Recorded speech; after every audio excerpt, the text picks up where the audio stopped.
Добрый день, мы из Украины, и я рад приветствовать вас на своем канале.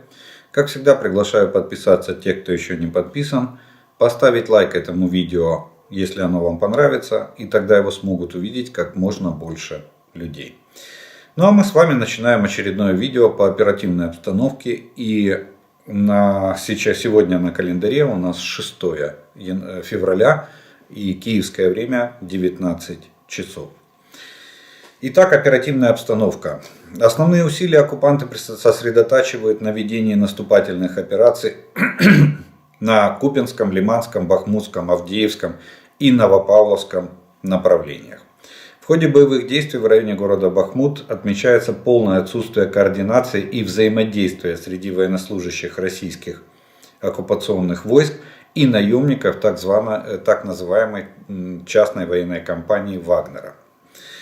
За минувшие сутки наши подразделения отразили атаки оккупантов в районах населенных пунктов Верхнекаменская, Васюковка, Просковьевка, Бахмут, Ивановская, Каменка, Северская, Невельская, Марьинка, Новомихайловка Донецкой области. В то же время противник нанес 4 ракетных удара по гражданской инфраструктуре Харькова и Дружковки на Донеччине и совершил 56 огневых ударов из реактивных систем залпового огня, в частности по гражданским объектам города Херсона. Есть погибшие, к сожалению, и раненые среди гражданского населения. Высокая остается угроза дальнейших российских авиационных и ракетных ударов по всей территории Украины. На Волынском, Полесском, Северском и Слобожанском направлениях наступательных вражеских группировок не обнаружено. Обстрелам подверглись районы населенных пунктов Синьковка Черниговской области, населенные пункты на Сумщине и населенные пункты в Харьковской области. Что касательно наступления на Волынском, Полесском, Северском и Слобожанском направлениях. Очень много ходит слухов и разговоров на сегодняшний день. Я обращаю ваше внимание, смотрите на сводки Генерального штаба, смотрите на сводки, на дайджесты нашего Главного управления разведки. На сегодняшний день ударных группировок на границах Украины, северных и северо-восточных границах Украины не обнаружено. И их формирование не проводится. Поэтому все даты, во всяком случае уже 10-15 февраля точно нет. Потому что за такой короткий срок сформировать ударную группировку практически невозможно. Или, будем так говорить, невозможно от слова совсем. Что касается 24 февраля, то, опять же, очень короткий промежуток времени, как для военных, как для переброски войск в необходимом количестве, а еще с техникой и вооружением нет. Провокации, да, вполне возможно. И к этому мы готовимся, и к этому мы готовы. Но наступления на сегодняшний день нету, нечем наступать. Из того, что заявляют некоторые средства массовой информации. По оперативным направлениям. Купинское, Лиманское, Сватовское направление, будем так говорить. В результате попытки атаковать наши позиции в районе Двухлетнего врагу удалось улучшить свое тактическое положение на границе села Гряниковка. Идет давление на наши позиции из Кременной. Здесь тоже противник имеет частичный успех. Это направление очень сильно активизировалось после переброски туда довольно большого количества войск, российских оккупационных войск из числа вновь сформированных на базе мобилизованных военнослужащих. На Бахмутском направлении враг подтягивает резервы в Николаевку для последующего наступления в сторону Раздоловки и Васюковки. Сложная ситуация в Красной Горе. Но мы пока там держимся. Западнее Благодатного оккупантам удалось продвинуться, но точная ситуация на данный момент пока неизвестна. Бой продолжается, и надеюсь, к вечеру будем знать более-менее точную линию фронта, где она проходит. Ивановская держится, врагу не удается перерезать трассу. В Бахмуте ситуация очень сложная, давление на город идет практически с трех сторон. За последние дни нашим военным пришлось уйти из определенных кварталов в частном секторе Бахмута. Интересно, что там же было замечено, как частная военная компания «Вагнер» проводит казни над своими дезертирами. То есть ситуация такова, что наши бойцы наблюдают с позиций, как те, кто дрогнул в атаке или попытался сбежать с поля боя, их отлавливают и расстреливают там же на месте. Ну, разные способы они применяют, в основном, конечно, расстреливать. Но расстреливают показательно для всех остальных, чтобы даже не было повадно мыслить или убегать с линии, с поля боя. Кстати, об этом будет очень хороший комментарий сегодня в третьей части. Досмотрите. По поводу юридической ситуации, там у нас уже будет дискуссия, развивается точнее дискурс с вами, со зрителями, по поводу статуса и ситуации вот с этими зэками, которые находятся в вот этой частной компании Вагнера. Ну а вообще, конечно, ситуация на бахмутском направлении очень сложная, и, ну, скорее всего, наверное, нам придется отойти на более выгодные рубежи. Как я и говорил, судя по вчерашнему заявлению главкома, точнее это не заявление было, это в его телеграм-канале появилось сообщение о том, что рубеж обороны, скорее всего, уже готов, и мы будем отходить на новый рубеж обороны для того, чтобы начать все сначала, занять этот рубеж и удерживать его так, как мы это начинали удерживать, когда месяц назад, когда российские войска начинали атаковать Солидар и Бахмут. Вот такая вот ситуация. Авдеевское направление. Здесь в Марьинке враг атакует юг города с целью выйти к круговому перекрестку дорог. Возле Авдеевки штурмовые действия врага закончились неудачно. Здесь мы все отбили, и мы нанесли довольно серьезное поражение в живой силе, и противник откатился на исходные позиции. Новопавловское направление. Самая горячая точка это в районе Угледара, но там ситуация стабильно тяжелая и контролируемая со стороны сил обороны вооруженных сил Украины. Так что здесь нету никаких атакующих действий со стороны российских войск. После того, как мы довольно серьезно потрепали морскую пехоту Тихоокеанского флота, они сидят и практически не высовываются. Идут в основном позиционные бои, обмен артиллерийскими ударами, ну и никаких атакующих действий российские войска не предпринимают.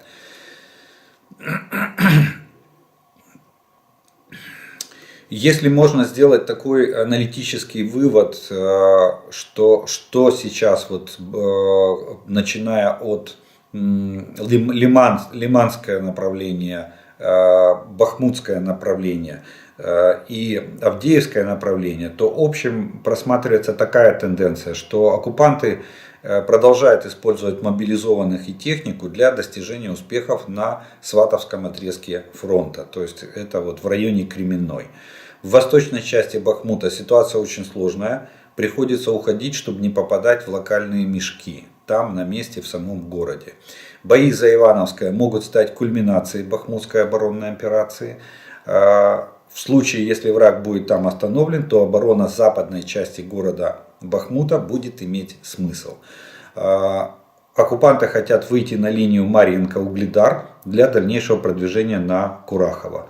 Силы так называемых бабуинов, это так называют ДНРовцев, существенно истощены, и поддерживать атаки удается только за счет мобилизованных в Российской Федерации. То есть, вы знаете, что все этот первый, второй армейские корпуса, которые формировались в Донецке и Луганске, соответственно, они все-таки Россия признала их там, по-моему, летом. Да, летом было официальное признание Генштаба России, что это регулярные соединения, объединения, точнее, в вооруженных сил Российской Федерации, и что они входят в состав Российской Федерации. Так вот, число тех мобилизованных, которых там отлавливали на оккупированных территориях, причем которые были оккупированы еще с 2014 года. Помните, да, постоянно вот мы в сводках это отмечали, что ездят на автобусах и ловят просто на улицах, в магазинах, везде и закидывают в военкомат. Так вот, их уже практически не осталось, очень мало, маленький процент. Так вот, за счет того, что это уже признано официально, что это вооруженные силы России, Российской Федерации, то их начали укомплектовывать за счет мобилизованных военнослужащих, мобилизованных в России. То есть их мобиков везут сюда и ставят строй уже здесь, в эти части. Так вот, их за счет этих мобилизованных пока что свозят и ими просто пополняют потери. Причем только личным составом, техники у них нету.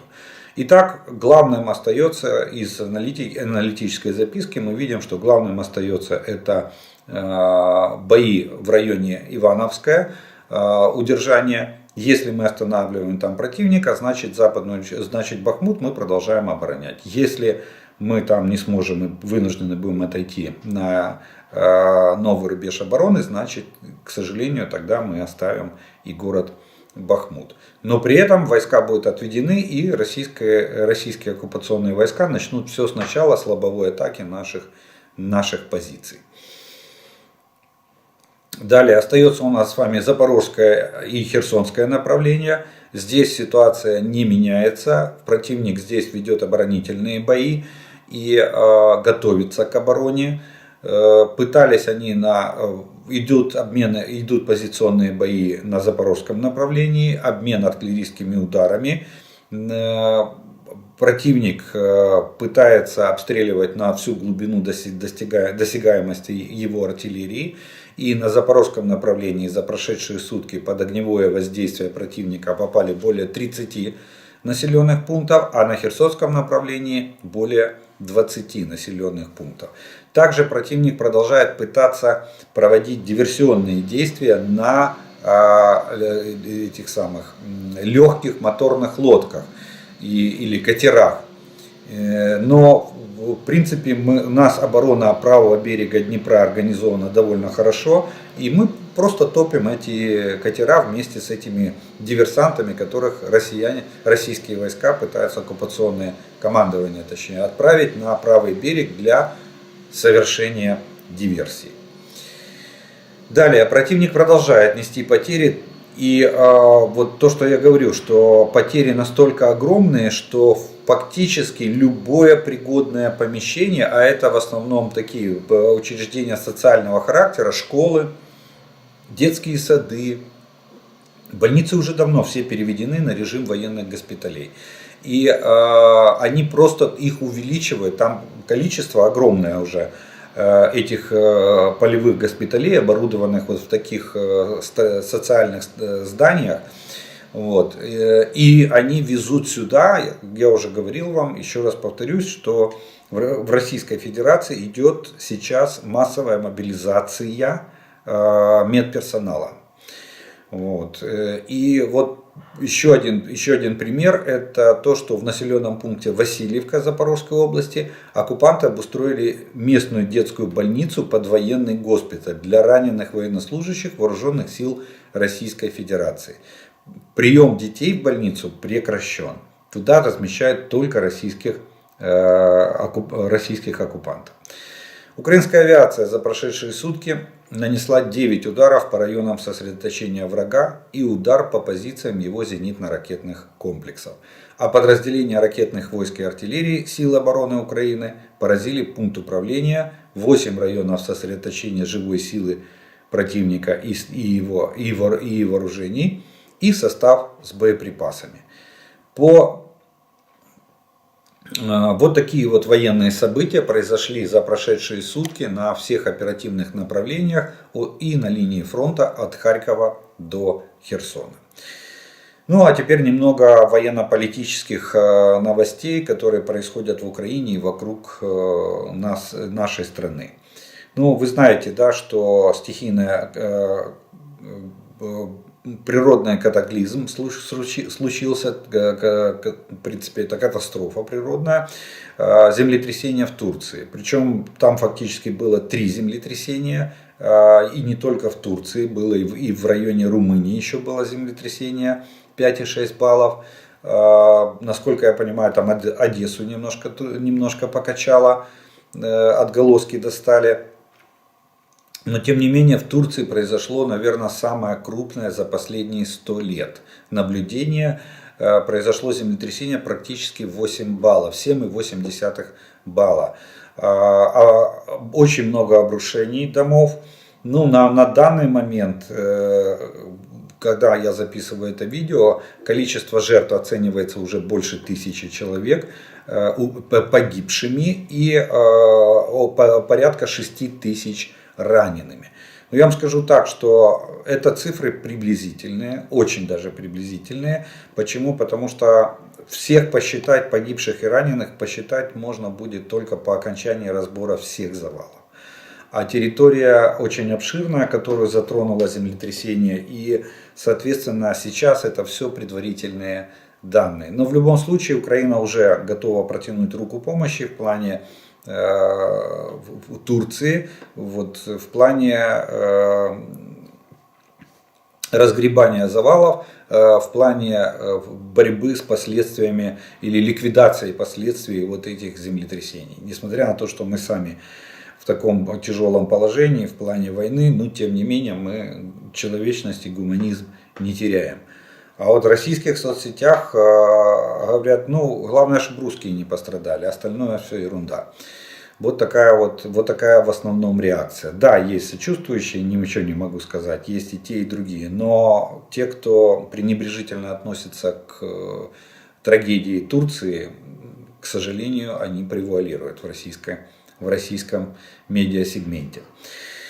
Следующее.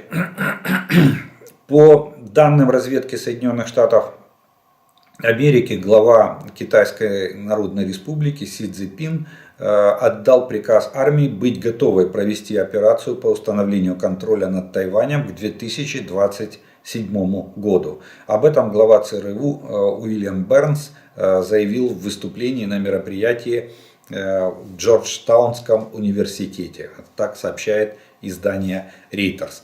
О чем это говорит? Это говорит о том, что Китай все равно рассматривает вариант силового решения проблемы Тайваня и не снимает его с повестки дня, несмотря на все ухищрения. Кстати, Китай был недавно пойман на том, что они поставляют России комплектующие для вооружения. Это могут быть, кстати, образцы вооружения, просто разобранные на комплекты, якобы ремонтные, и поставляться. Видите, Китай использует Россию в качестве рычага давления на Европу и на Америку и укрепления своей переговорной позиции. Поэтому, хотим мы этого или не хотим, но Китай ведет собственную политику. И в данном случае Китаю выгодна поддержка Российской Федерации для того, чтобы, еще раз повторюсь, иметь твердую или более решительную позицию переговорную в переговорах с Соединенными Штатами Америки. Видите, даже вот этот приказ, готовность к 2027 году к силовому решению тайваньской проблемы или тайваньского вопроса, так, наверное, правильнее будет сказать, это еще одна демонстрация сил и намерений со стороны Китая. То есть Китай прибегает к той же тактике, что и Российская Федерация. Он готов запугивать, во всяком случае, Соединенные Штаты Америки в плане того, что они не уступят в решении вопроса Тайваня. Рано или поздно они его все равно захватят силовым путем. Также была, вы знаете все историю с воздушным шаром. Китайского происхождения воздушный шар залетел на территорию Соединенных Штатов, прошелся над районами размещения шахтных баллистических ракет, то есть над шахтными пусковыми установками.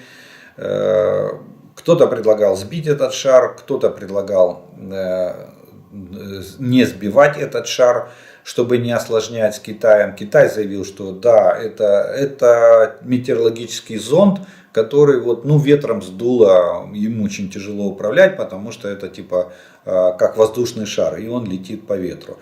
В конечном итоге, я так понимаю, что достигнута главная цель, политическая цель в том, что визит Энтони Блинкена, главы Госдепа Соединенных Штатов, был отменен в Китай по причине вот непонятных вот этих залетов, непонятных шариков в воздушное пространство Соединенных Штатов. Вообще, конечно, если честно, то меня как человека военного это очень сильно удивляет.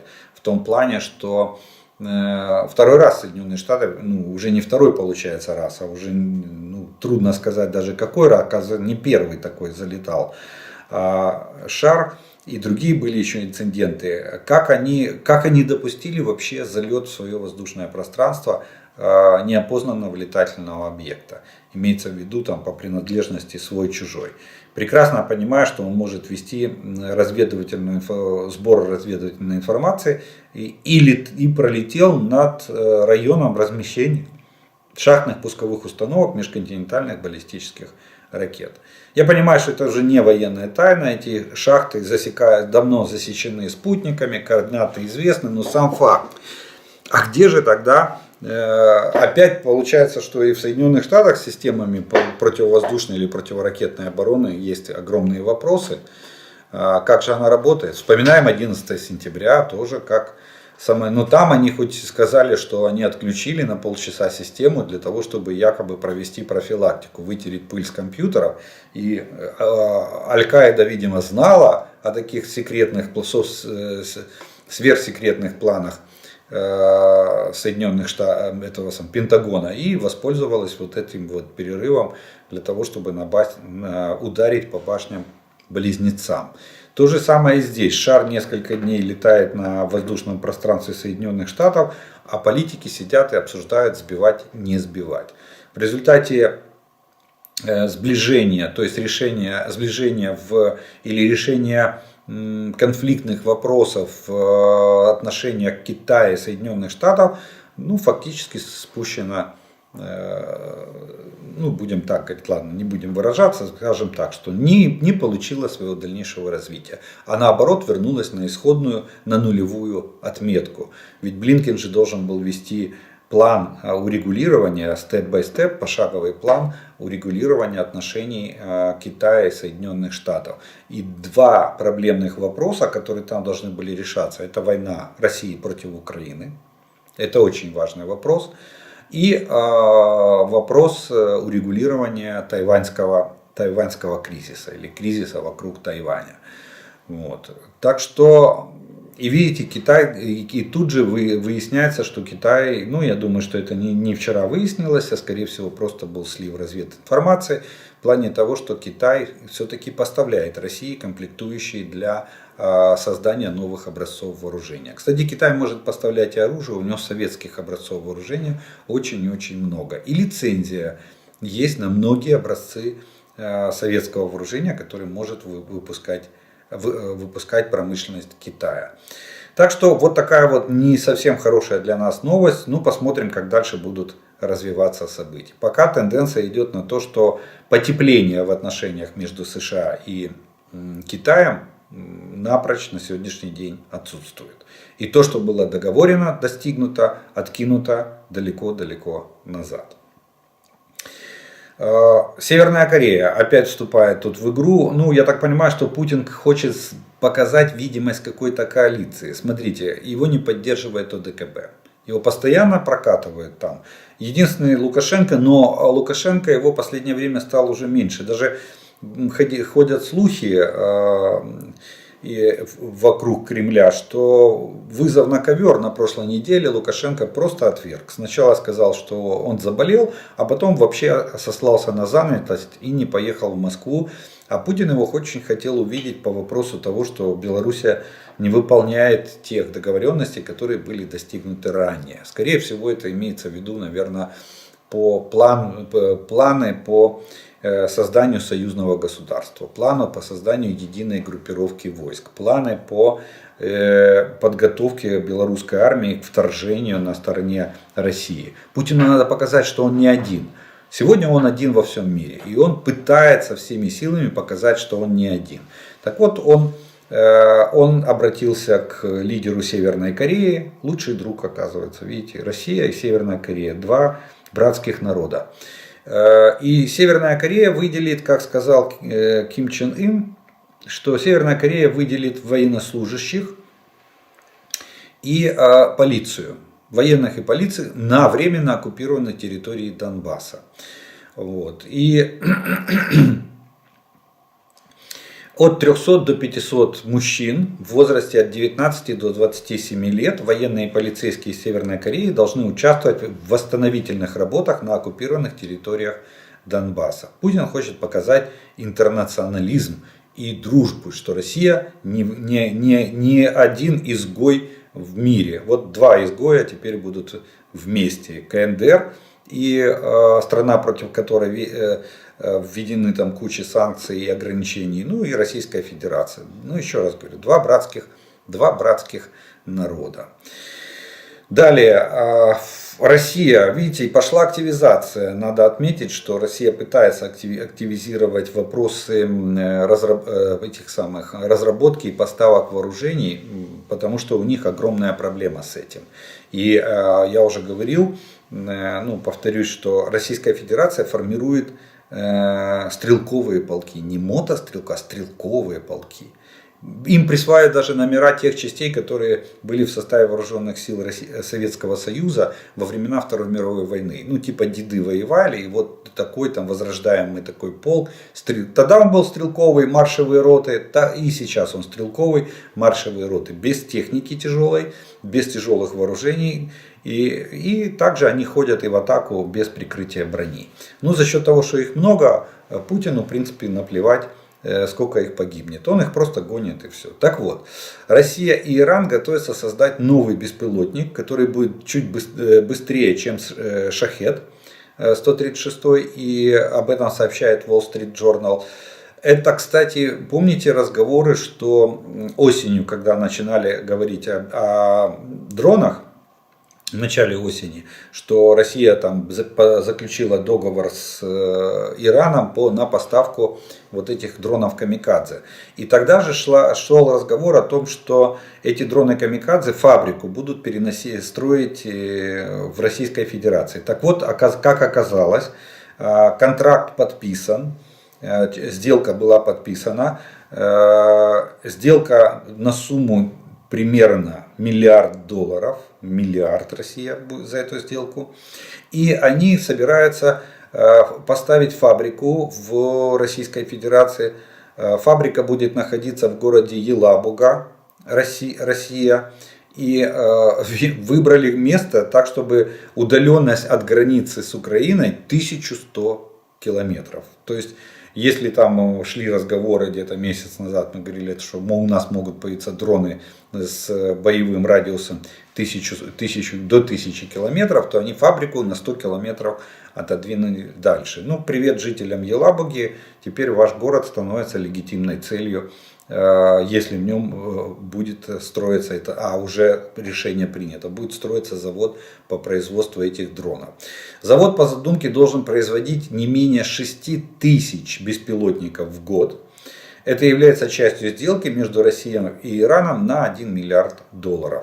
По их плану эти беспилотники должны создать дополнительные проблемы для украинской ПВО. По данным издания, сделка была окончательно согласована в начале ноября в Тегеране. Вот помните, да, были визиты в Тегеран и встреча с президентом Ирана.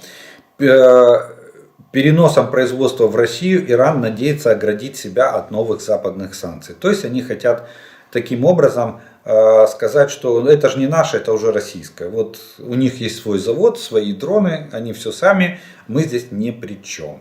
Ну, я думаю, что Запад же тоже не дурачки, они прекрасно все понимают, кто кому передает и какие технологии передает. Поэтому, соответственно, выводы будут сделаны и санкции, я думаю, будут применены и к Ирану, и к Российской Федерации.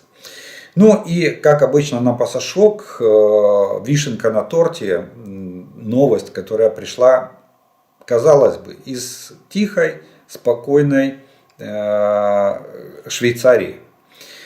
Дело в том, что Швейцария потихонечку, как и другие страны, и мы в том числе, кстати, как многие цивилизованные страны, время идет, гриф секретности снимается с определенных документов и архивы открываются. Эти архивы, естественно, придаются огласке. Так вот, франкоязычная швейцарская газета Матин Диманш и немецкоязычная газета Зонтаг Цейтуг опубликовали со ссылкой на рассекреченные архивы Швейцарии утверждение о том, что патриарх Кирилл в гражданстве Гундяев, его фамилия по паспорту, работал на Комитет государственной безопасности и осуществлял разведывательную деятельность в 1970-е годы в пользу Советского Союза. Согласно документам архива, сообщается, что Кирилл занимался шпионажем, работая в Женеве в качестве официального представителя Московского патриархата при Всемирном совете церквей. Миссия Кирилла, кодовое имя которого было Михайлов, это его был позывной, по документам, заключалась также в том, чтобы влиять на Всемирный совет церквей, который на тот момент плотно был инфильтрованный в 70-е и 80-х годах советскими агентами. Кроме того, Кирилл и до этого уже работал информатором Комитета государственной безопасности Советского Союза. Вуаля! Это архивы. Рукописи не горят, как говорил классик. Так что вот такие вот, ну в принципе никто же не сомневался. Православная церковь была возрождена в Советском Союзе в 1943 году по указу Сталина. По указу Сталина. Он понял, что нужна дополнительный источник пропаганды. И поэтому был подписан указ о возрождении РПЦ, Русской Православной Церкви. Ну что ж, на этом как бы первую часть нашего с вами видео, военно-политическую обстановку мы закончим. Сегодня паузы, как по традиции, не будет. Чай закончился. Это шутка, конечно. Но все равно я напомню, что кто еще не подписан, подпишитесь на мой канал. Поставьте лайк этому видео, если оно вам нравится. И тогда его смогут увидеть как можно больше людей. И мы с вами продолжим вторую часть нашего видео. Это ответы на ваши вопросы, которые вы задали. И первым вопросом сегодняшнего дня прозвучит следующий вопрос. Чи корисні ті Леопарди 1 з 105-мм гарматою, що вони зможуть здолати, пробити броню Т-72 або більш сучасного танку? Тут огромная проблема. Действительно, Леопард-1 это где-то уровень Т-55, Т-62. Это вот как раз те годы, они паритетные танки. 62-ка и 55-ка с Леопардом 1. У нее довольно слабенькая броня, 105-миллиметровая нарезная пушка. Но самая главная проблема это то, что боеприпасы к Леопарду, мало того, что Леопард с 1984 года снят с производства, боеприпасы к Леопарду 1 уже давным-давно не выпускаются. Да, их было там 4700 единиц, их было выпущено, до сих пор они есть на вооружении в порядка там, по-моему, более 30 стран. Вот. Но, тем не менее, проблема с боеприпасами на сегодняшний день существует. Модернизации до калибра 152 мм этот танк не претерпел. На сегодняшний день самый бронебойный боеприпас этого танка, сейчас я вам скажу даже, как он называется, у него идет штатные выстрелы осколочно-фугасный, подкалиберный, кумулятивный и бронебойно-фугасный. Так вот, самые мощные это подкалиберный и кумулятивные. Бронепробиваемость этих снарядов составляет порядка 450-500 миллиметров. Ну, получается так, что если брать по бронезащите, то где-то на уровне 62-ки. Т-62 для него как бы нормально, а все, что после Т-72 и далее, к сожалению, эффективность резко падает. А если еще добавить динамическую защиту, то тем более падает. Вопрос их необходимости очень трудно сказать на сегодняшний день. Как боевые бронированные машины и поддержки пехоты на поле боя, да, вполне возможно, что они пригодятся.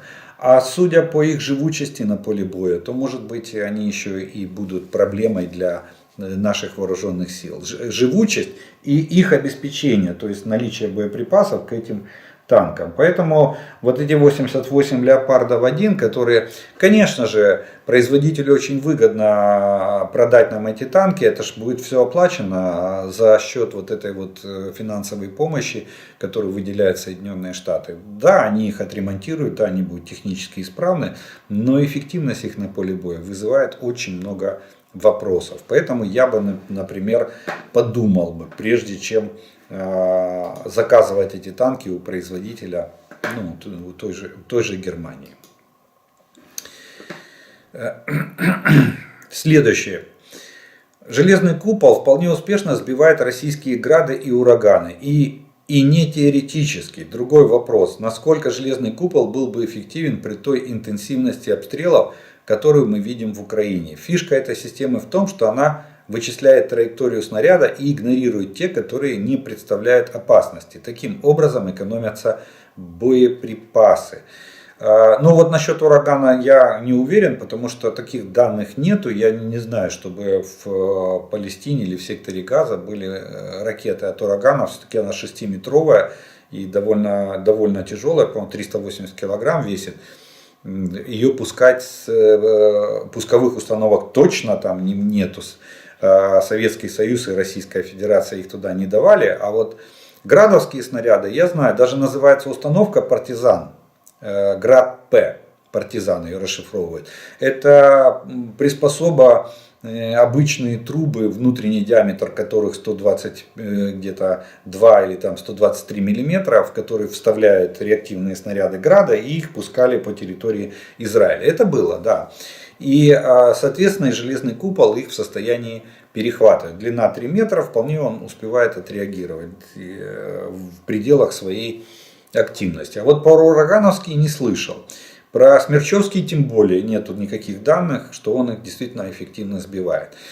И ну вот фишка, вы пишете, фишка не в том, что экономятся боеприпасы. Да, он не сбивает лишних. Там система работает таким образом, что задается площадь или объект, указывается объект, который защищает эта система. Это, допустим, батарея железного купола.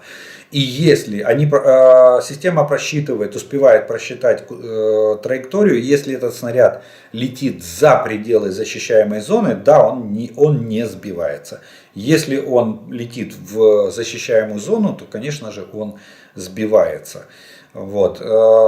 Поэтому, ну, можно сказать, конечно, в условиях израильской пустыни, когда он летит вне населенного пункта, он там падает в пустыне, взрывается, там практически никого нет.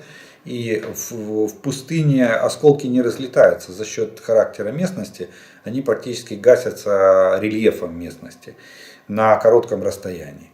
Вот. Но насколько она будет, если она нам дадут ее, то объектовая защита объекта, вот подстанций трансформаторных, тепловых электростанций, это было бы довольно хорошо. Так что посмотрим, как дальше будет, будут ли они у нас. Вопрос. В танках «Леопард» есть система распознавания свой-чужой, если я не ошибаюсь. Расскажите, как эта система может уничтожить вражескую технику на большом 4-5 километров расстоянии. И если это так. Смотрите, нет, эта система работает в пределах дальности прямого выстрела. В чем она заключается? Танки в версии А5 и выше То есть это уже современные модификации танков. Кстати, есть на некоторых А4. Если они проходили модернизацию до версии там А5 и выше, то на них эта система есть. Это система опознавания свой-чужой. И она работает при том условии, если эти танки, эти подразделения замыкаются в единую систему. У них есть единая система оповещения и обмена информацией. И вот в этом случае, когда заложены есть данные об этих соседних танках, которые работают в единой системе, при наведении прицела на танк, который включен в общую систему, у оператора-наводчика и у командира появляется сообщение, что это свой танк. И по нему стрелять нельзя. Тогда они ищут другой танк. Вот так работает эта система. Только если она в комплексе включена. Если в систему введены все танки, которые работают на поле боя. Вот тогда она работает. А так нет. А так она не определяет свой-чужой. Если нету единой системы обмена данными информацией. Что касается уничтожения на дальности 4-5 километров, то это уже стрельба не прямой наводкой, это стрельба с пристрелкой, то есть это уже артиллерийская задача для танкистов. И танки могут поражать цели либо когда их видят, да, и на дальности 4-5 километров оптика, допустим, танка и дальномеры танка позволяет определить дальность. То есть в дальности прямой видимости он может поражать цели как прямой наводкой, так и полупрямой наводкой. Вот. А также он может выполнять задачи на максимальную дальность стрельбы своей пушки.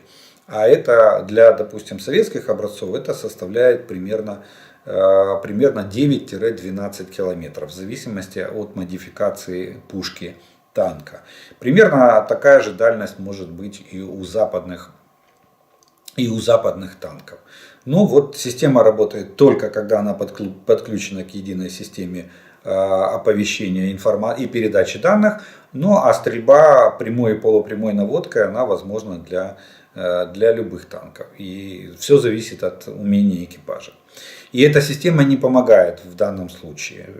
Она помогает на поле боя, когда вот идет там танковая дуэль или танковый бой.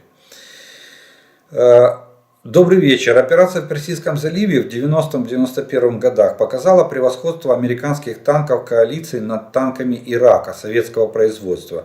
Ждет ли столь сокрушительный удар российские войска после получения нашим государством танков от союзников или нет? Или необходимы и поставки авиации? Можно ли хоть издалека сравнивать эти конфликты?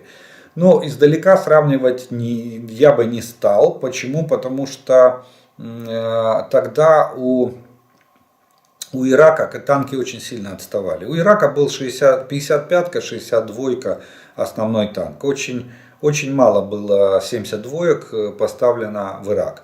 И, соответственно, Абрамсы того времени были на порядок, а может быть и на 2 порядка выше и лучше, чем иракские танки. Но скажу, что иракские танки в первые дни войны очень сильно огрызались.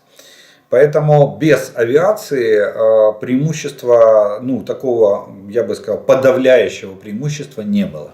Конечно же, в технологии, в скорости и точности ведения огня американские танки были лучше. В бронезащите американские танки показали себя лучше. У них был недостаток технический. Абрамсы сдулись из-за сильной запыленности. Воздушные фильтра забивались катастрофически. И это была огромнейшая проблема в плане эксплуатации применения танков.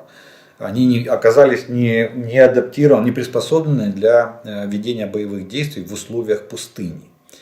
Вот, сильной запыленности местности, особенно такой вот песчаной пустыни.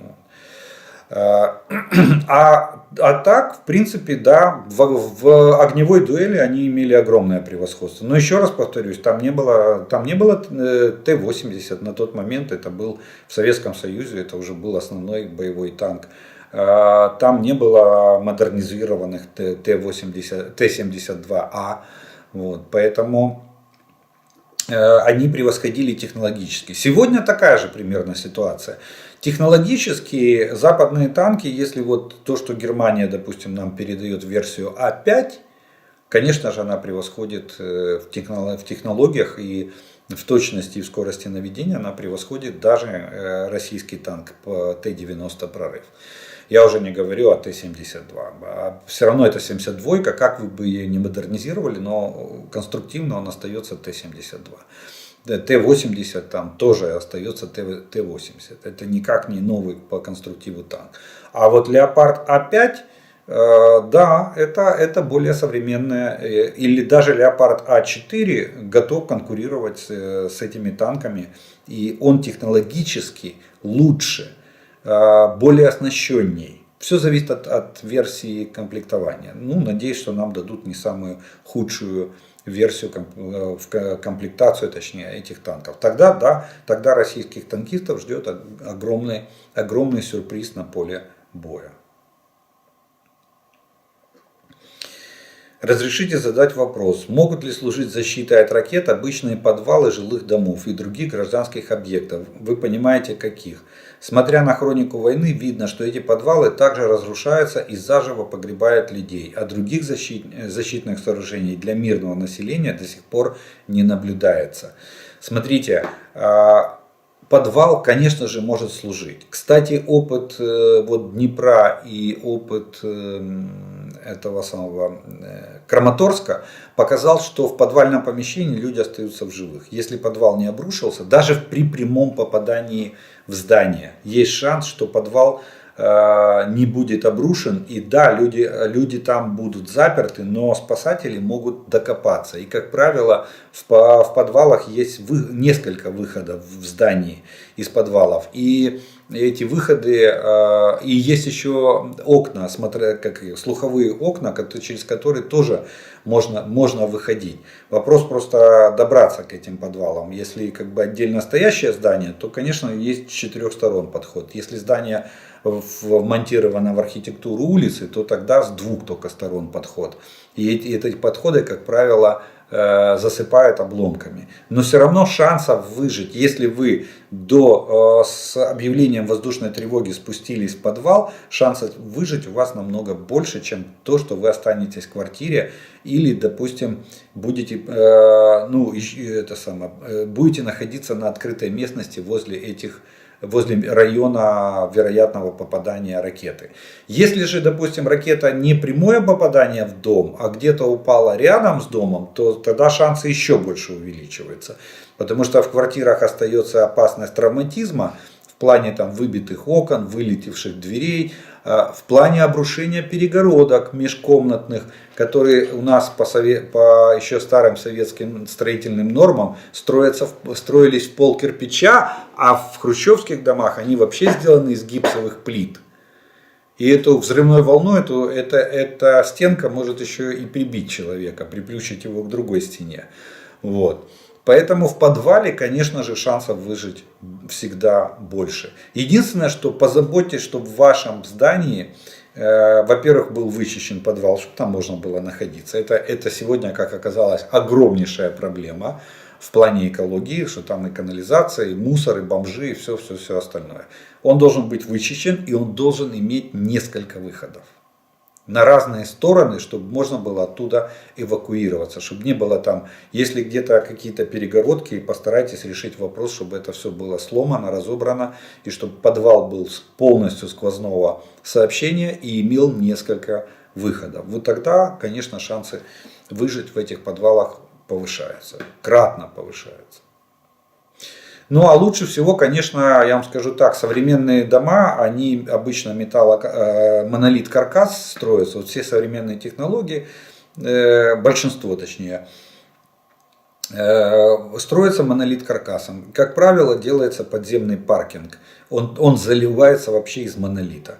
Это убежище, да. И там несущие столбы и, будем так говорить, конечно, утрированно, open space, то есть открытое пространство в подвале.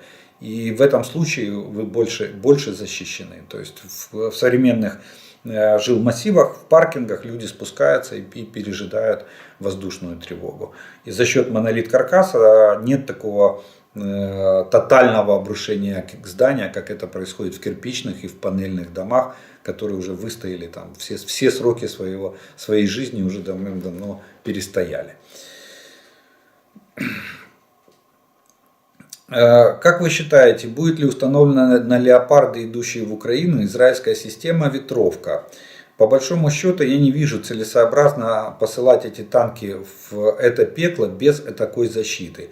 Тем самым эти очень дорогие танки станут отличной мишенью для Корнета и прочих ПТУР, что есть в наличии у Российской Федерации. Мы помним Ливан 2006 года, что эти ракеты делали с Меркавой, Данила. Да, мы это понимаем. Вопрос Весь вопрос наличия этой системы, я давайте поясню, что это за система. Эта система называется Трофи.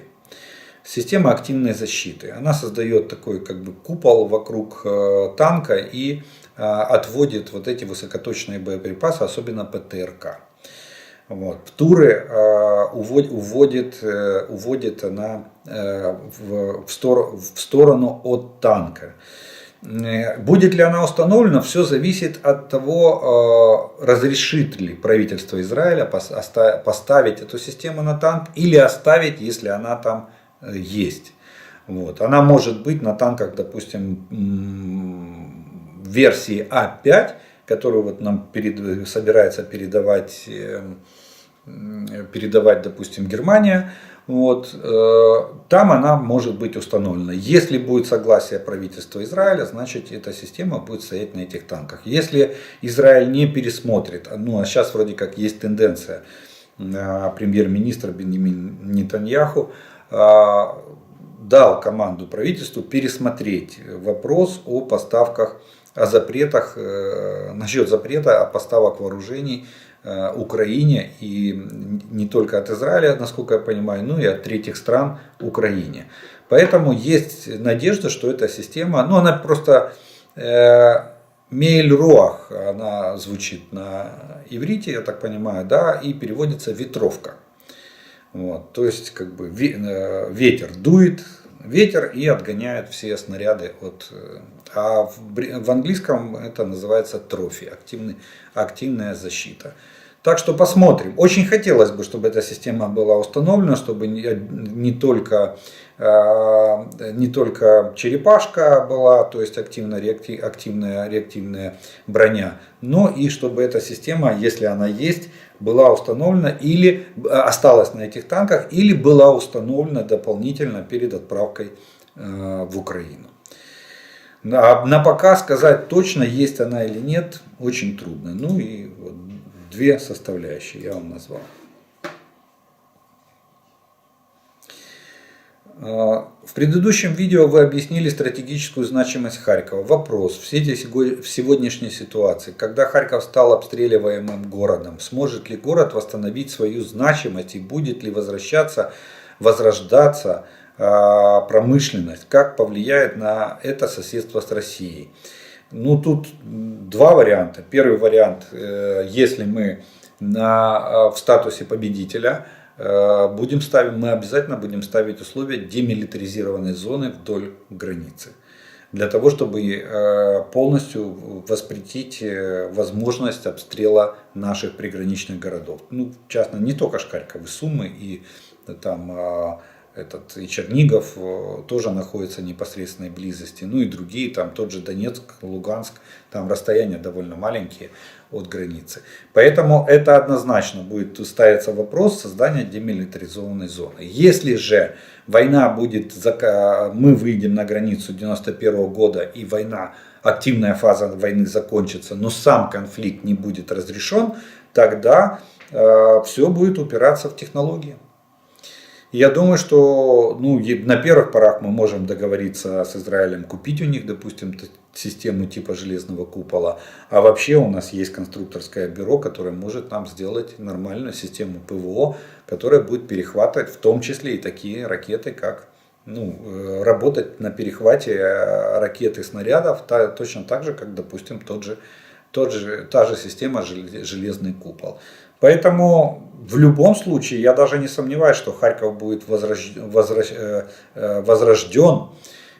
И особенно его промышленная база. Там есть, я вам говорил уже, там есть уникальные предприятия, причем не только военно-промышленного комплекса, допустим, и особенно там турбинный завод, который выпускает турбины, в том числе и для атомных электростанций. Вот. Так что там очень много таких предприятий, которые нам необходимы, которые имеют перспективы развития в будущем, не устаревшие.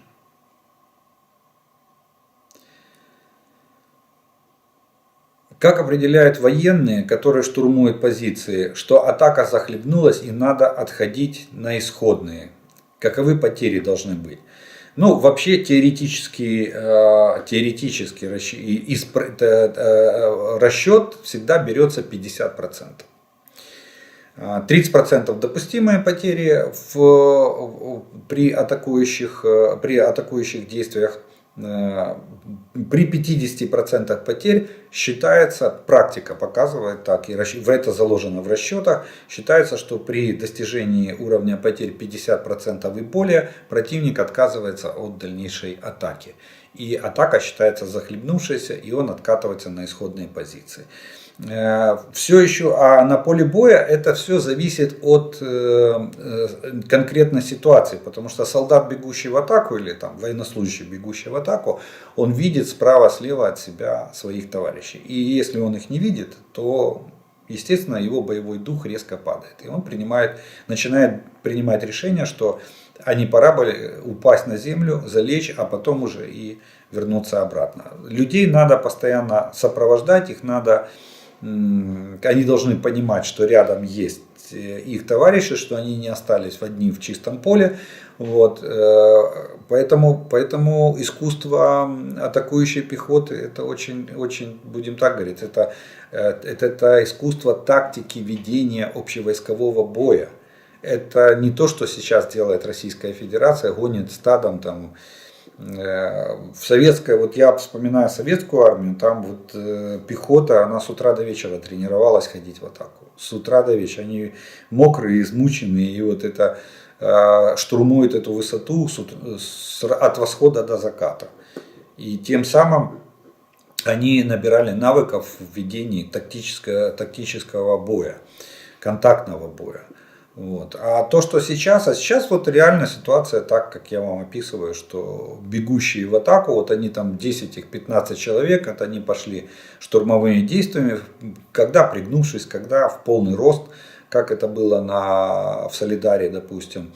Вот. И когда их начинают выбивать наши войска, естественно, он смотрит по сторонам, видит, 1, 2, 3 упал, тот скрикнул, тот ахнул, что делать? Все. Пока тебя не убили, надо быстро падать и пытаться отползти назад. 50% и более. Это контрольная цифра. Она не догма, не ровная, не считайте каждого солдата. Но примерно 50 и более противник отказывается от дальнейшей атаки. Атака считается захлебнувшейся. И тогда они уже текают на свои позиции.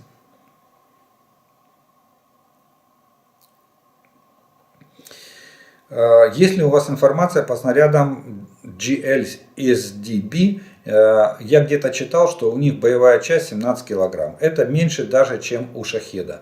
Если это так, будут ли они вообще эффективны в борьбе с боекомплектом и месторасположением противника? Почему? Будут, конечно. Будут. Это фактически артиллерийский снаряд. То же самое, порядка где-то 20 килограмм тротила. Поэтому вопрос же точности попадания. Представьте, если в машину с боекомплектом или в штабель с боекомплектом врубит этот снаряд. Даже при 17 килограммах взрывчатки штабель что сделает? Сдетонирует. Или штабель разлетится в дребезги, что-то сдетонирует, что-то разлетится. В любом случае боеприпасы к стрельбе непригодны.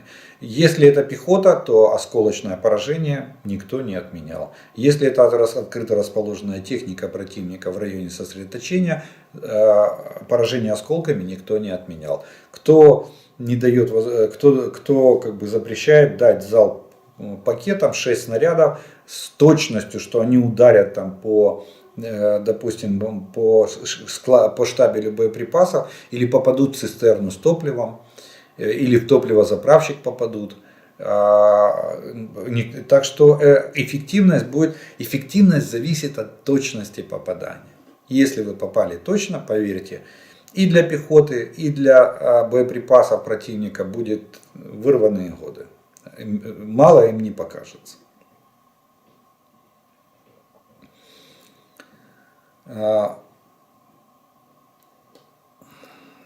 Так, мова йде про двоблочну конструкцію із власне бомби плюс керованої ракетної частини. Обидві компоненти у великих кількостях є на складах.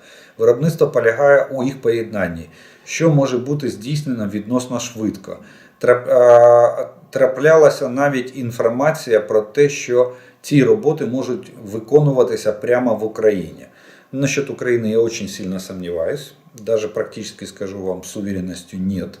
Почему? Потому что это довольно высокотехнологичное производство. Там надо вставить мозги, чтобы это все управлялось неплохо. Это раз. Второе, надо соблюсти нормы баллистики. Навряд ли у нас сегодня есть производственные мощности для обеспечения эффективного и качественной сборки таких боеприпасов. Это раз.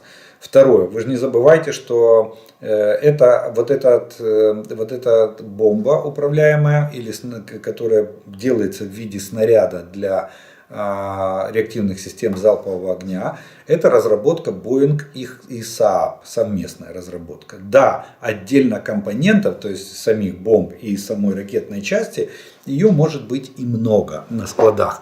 Но после того, как они презентовали эту разработку в 18-м еще, внимание, в 18-м году на выставке военного вооружения и техники, до сих пор желающих заказать эти бомбы не нашлось.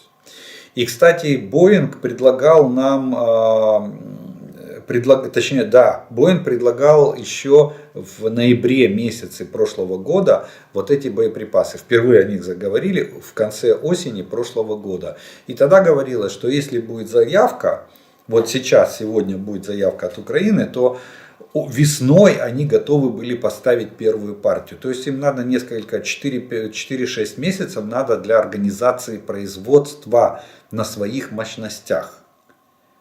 Поэтому сегодня и стоит вопрос. Я вчера в военно-политической обстановке подробно об этом рассказал, что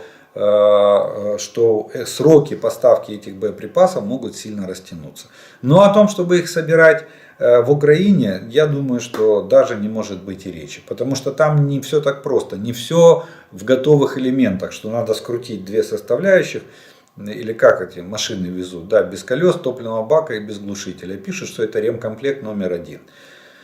Завозят, растамаживают как ремкомплект, потом обувают колеса, приваривают глушитель, одевают топливный бак, и у вас хоп, и уже готовая машина. И вы ее продаете как готовую машину. Нет, так в этом сделать нельзя. Это все-таки технологичное производство, и надо соблюсти технологичный процесс. Тем более, что характеристики должны соответствовать баллистике реактивных систем залпового огня. Здравствуйте. Вопрос такого плана. Почему бы не создать артиллерийский кулак из новоприбывших орудий и на узком участке, например, район Бахмута, Солидара, и провести точечно шквальный огонь от первой линии обороны до глубины доставания артиллерии? А где взять столько снарядов? Вот вопрос. Мы даже сегодня при всех там огромных пакетах помощи у нас дефицит боеприпасов. У нас нет возможности выложить столько боеприпасов на грунт, сколько требует наша пехота. Это раз. Второе, не забывайте, что артиллерия противника все равно на сегодняшний день имеет превосходство над нашей артиллерией в плане количества и своих огневых возможностей, даже по тем же боеприпасам. И сосредоточив артиллерию на одном таком узком участке, мы можем получить контрбатарейную борьбу, которая нам тоже принесет достаточно много ущерба. Поэтому все упирается в вопрос наших огневых возможностей. На сегодняшний день они не настолько велики, чтобы мы могли делать сосредоточение усилий в плане артиллерии на отдельных оперативных направлениях или на отдельных участках фронта. Мы маневрируем артиллерией, перебрасывая ее с участка на участок, для того, чтобы фактически наша артиллерия, будем так говорить, тушит пожар. Она спасает пехоту, когда ситуация становится критической. Тогда артиллерия приходит и начинает наводить там порядки. Нет у нас такого еще количества артиллерии. Мы об этом только пока мечтаем и ждем поставок.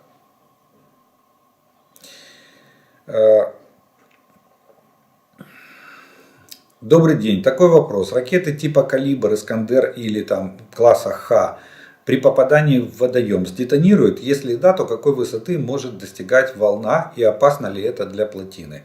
Волна зависит от количества тротила и плотности воды. Дело в том, что они сдетонируют, сразу скажу, взрыватель сработает, но при этом в зависимости от веса ракеты и количества взрывчатки ракета уйдет на определенную глубину за время срабатывания взрывателя, и взрыв будет подводный. Не на воде будет взрыв, не надводный.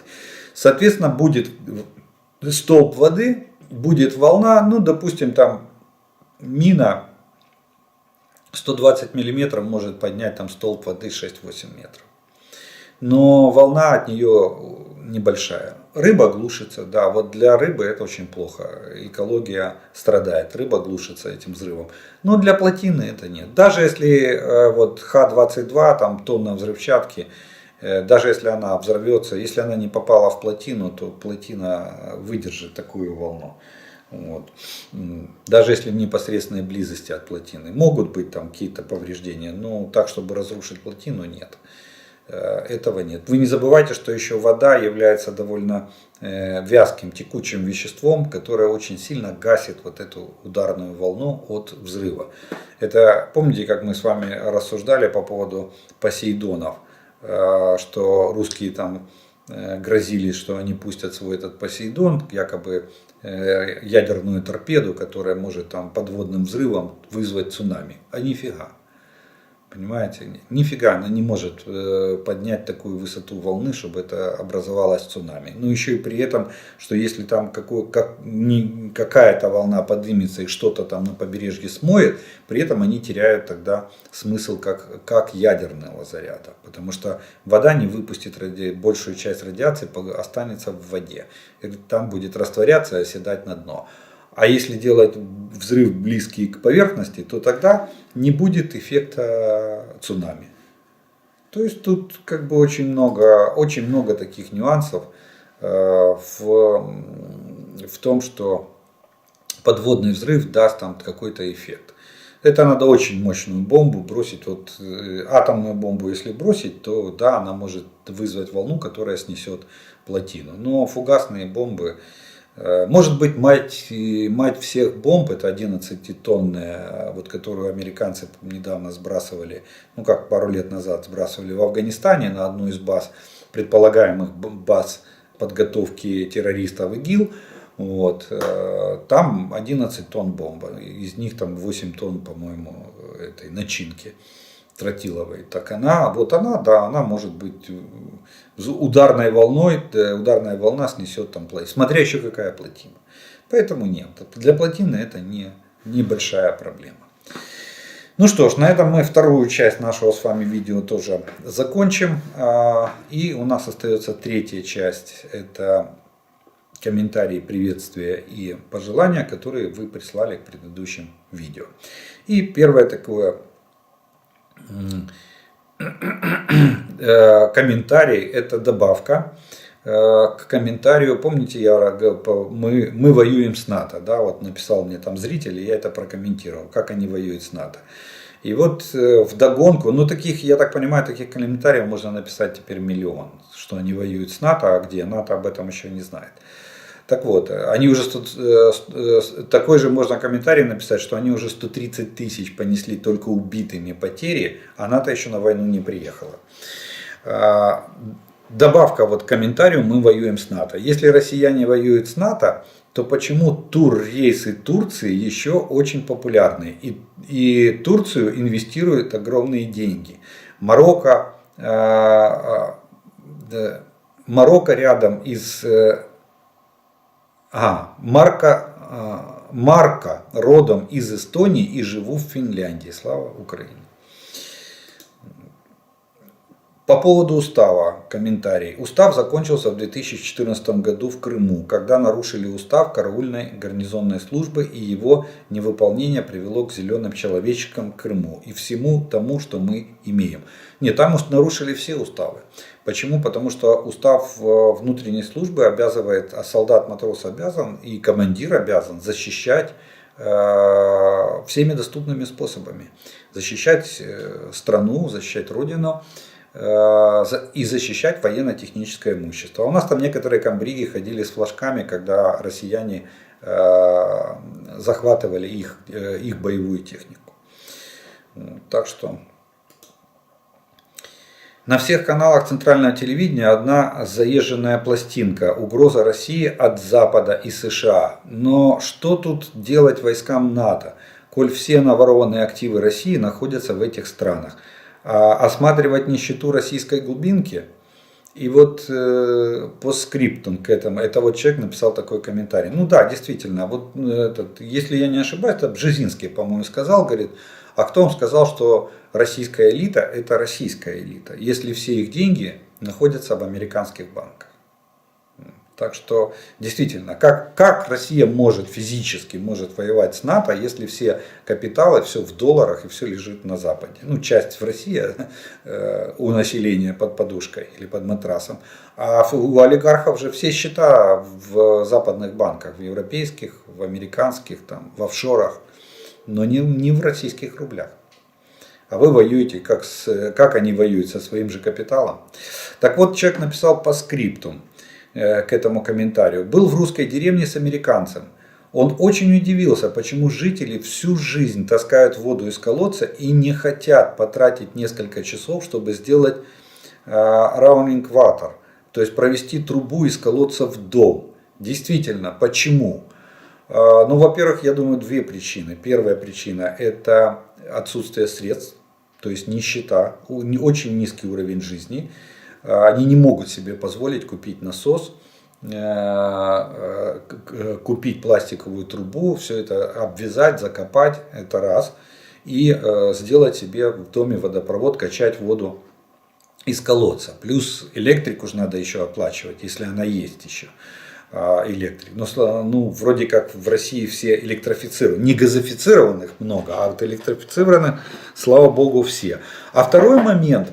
А куда эту воду девать? А канализации-то в доме нету.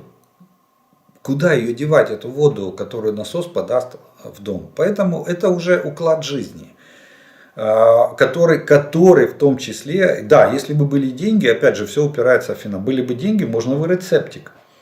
Двухконтурный или там трех даже контурный.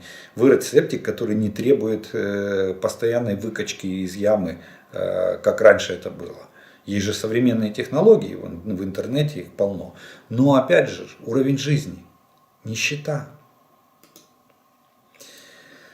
Олег Владимирович, с зэками ситуация очень запутанная. Работая адвокатом, находясь в колонии, поинтересовался, как у нас числятся оккупанты, уехавшие на фронт. Это адвокат из России пишет.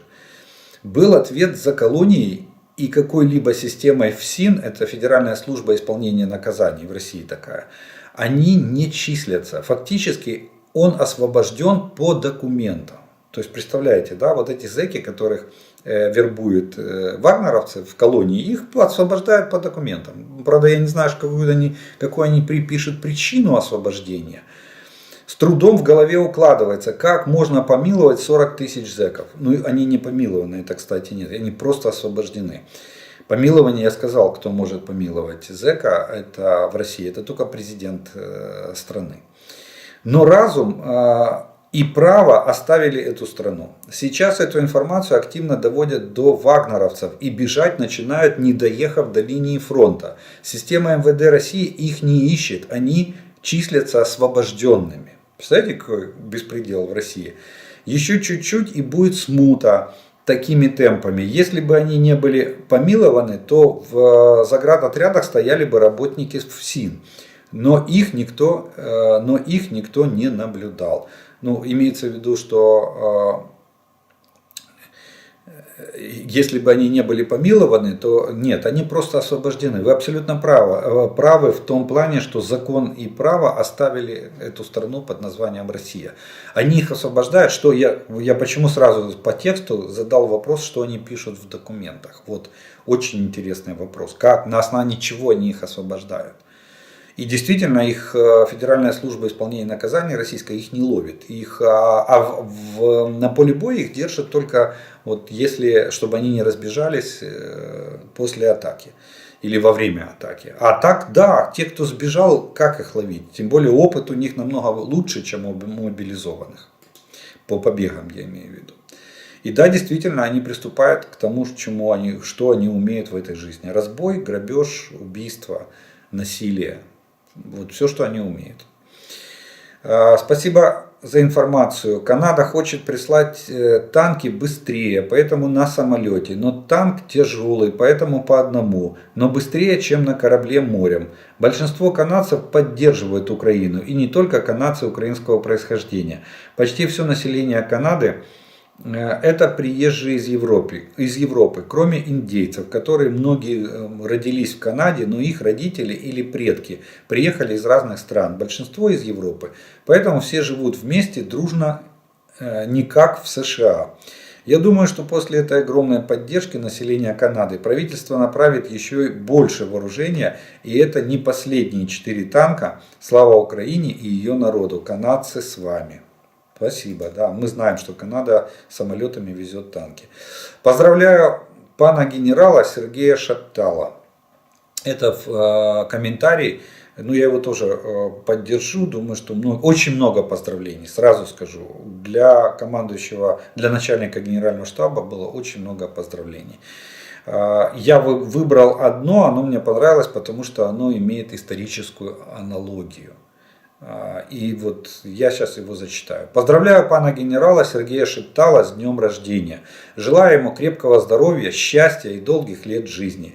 Верю, что будете планировать и осуществлять боевые операции сил обороны Украины, как наш кошевой Иван Серко, не проигравший за свою жизнь ни одного сражения. Победа будет за нами. Слава Украине! Вот такое вот поздравление прислали для начальника генерального штаба вооруженных сил Украины, героя Украины, генерал-лейтенанта Сергея Шаптала. Вот я кстати, забыл, я вчера рассказывал, как определить работу инфракрасной фары, подсветки приборов ночного видения на автомобиле. Да? И действительно я упустил 3-й вариант. Я рассказал про 2 варианта. Первый — это ждать, пока нагреется фара, то есть стекло на фаре, и тогда значит лампочка внутри горит и фара рабочая. 2-й вариант был кошка, потому что они видят этот диапазон света. А 3-й вариант, я же забыл, гаджеты. Что любой гаджет, любая цифровая камера видит инфракрасный диапазон. Дома можете сделать самый простой бытовой эксперимент. У всех есть пульт для телевизора, да? Так вот, когда вы нажимаете на кнопочку на пульте, вроде как там есть лампочка впереди, но она не загорается.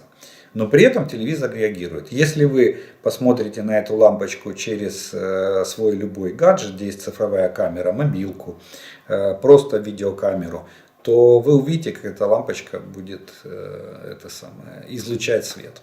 То есть на экране камеры, видеокамеры, эта лампочка будет включаться при нажатии кнопочки на пульте. Да, это 3-й вариант: навести на фару цифровую камеру, например, мобильника, и посмотреть на экран. Если на экране светится, значит лампа светится. Именно так проверяются пульты дистанционного управления телевизоров, кондиционеров, магнитофонов и другой бытовой техники. Вот видите, одна голова хорошо, а 2 всегда лучше. Поэтому еще один 3-й способ проверки работоспособности и инфракрасных приборов. Такой комментарий очень мне понравился. Джонсону после войны либо Нобеля дадут, либо Героя Украины. Мужик неугомонный. В хорошем смысле этого слова. Если бы хотя бы часть мирового политикума была столь же энергичной, война давно бы закончилась. Да, надо отдать должное. Борис Джонсон за Украину болеет и прикладывает очень много усилий для того, чтобы мы получили все необходимое для перемоги в этой войне.